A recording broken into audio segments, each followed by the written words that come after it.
bersama melayani dan saling mengampuni. Ini doa kami. Ini rindu kami, aku dan seisi rumahku, memuji dan memuliakan-Mu, penebusku, penyelamatku, penolong dalam hidupku. Aku dan seisi rumahku mengangkat tangan mengandalkan-Mu, bersatu hati mengasihi-Mu, melayani Tuhan seumur hidupku.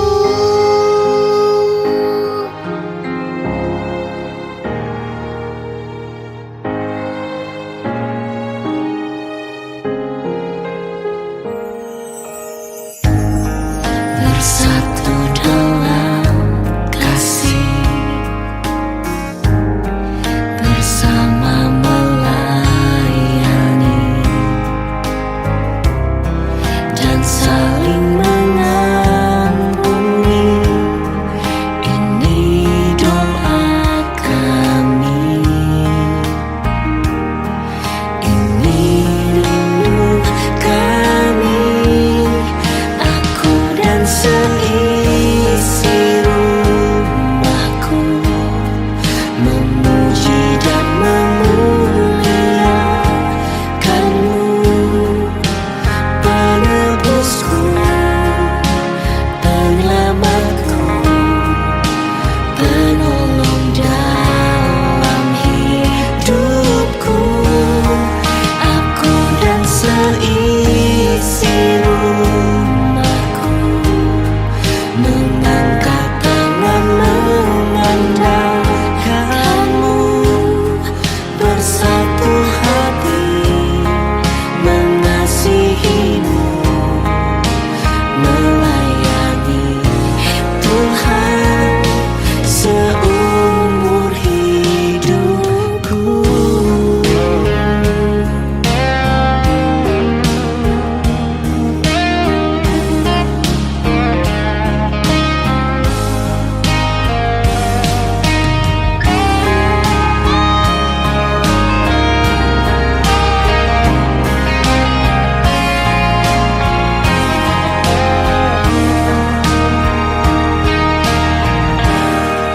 Aku dan seisi rumahku memuji dan memuliakan-Mu, Penebusku, penyelamatku, penolong dalam hidupku.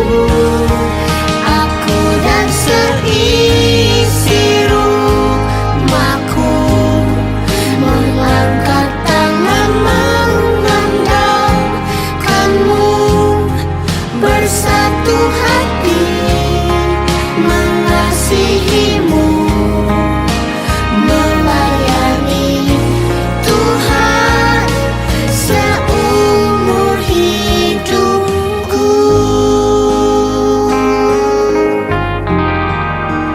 Melayani Tuhan, melayani Tuhan seumur hidupku.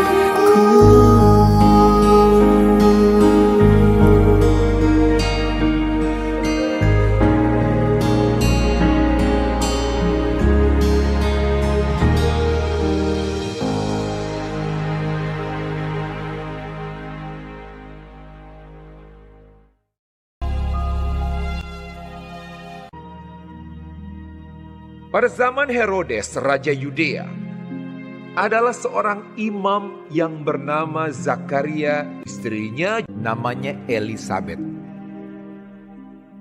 Keduanya adalah benar di hadapan Allah dan hidup menurut segala perintah dan ketetapan Tuhan. Tetapi mereka tidak mempunyai anak sebab Elisabet mandul dan keduanya telah lanjut umurnya. Pada suatu kali, waktu tiba giliran rombongannya, Zakaria melakukan tugas keimaman di hadapan Tuhan. Dialah yang ditunjuk untuk masuk ke dalam bait suci dan membakar ukupan di situ. Maka tampaklah kepada Zakaria seorang malaikat Tuhan berdiri di sebelah kanan mezbah pembakaran ukupan. Melihat hal itu, ia terkejut dan menjadi takut. Tetapi malaikat itu berkata kepadanya, "Jangan takut, hai Zakaria, sebab doamu telah dikabulkan, dan Elisabet istrimu akan melahirkan seorang anak laki-laki bagimu, dan haruslah engkau menamai dia Yohanes. Engkau akan bersukacita dan bergembira. Ia akan membuat banyak orang Israel berbalik kepada Tuhan Allah mereka." Lalu kata Zakaria kepada malaikat itu, Bagaimanakah aku tahu bahwa hal ini akan terjadi? Sebab aku sudah tua dan istriku sudah lanjut umurnya. Jawab malaikat itu kepadanya, "Akulah Gabriel yang melayani Allah, dan aku telah diutus untuk berbicara dengan engkau dan untuk menyampaikan kabar baik ini kepadamu.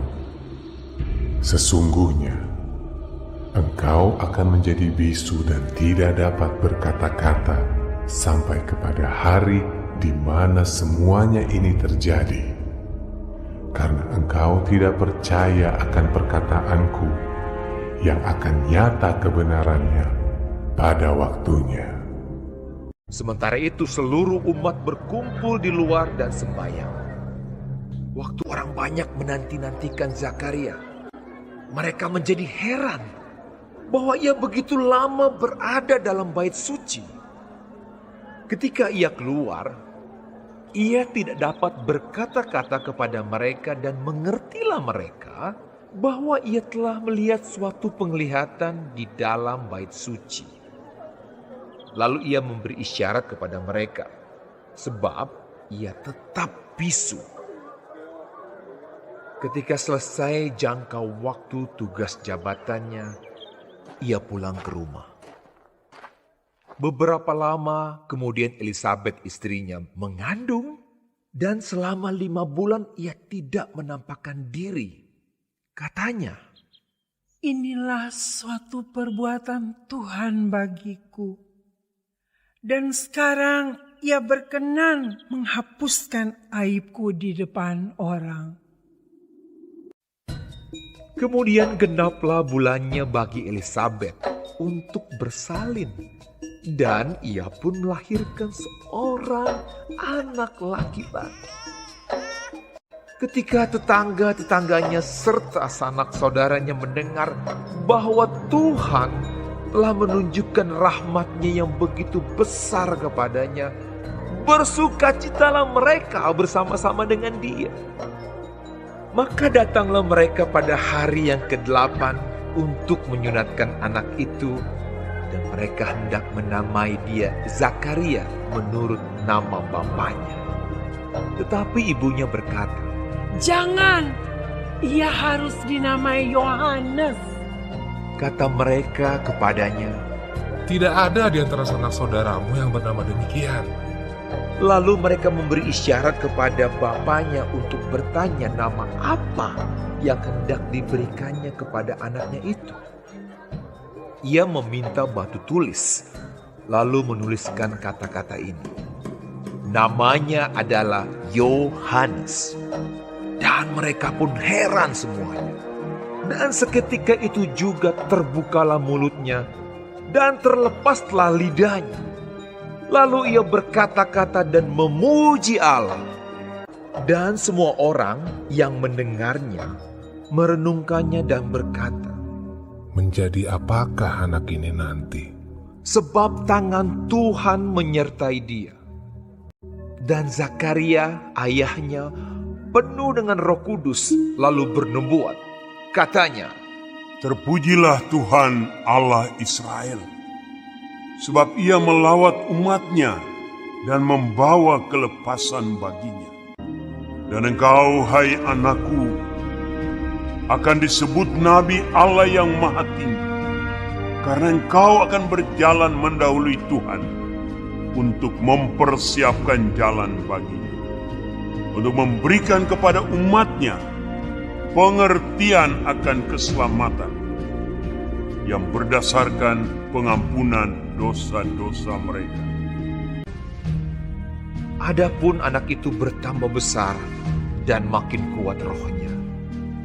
Dan ia tinggal di padang gurun sampai kepada hari ia harus menampakkan diri kepada Israel.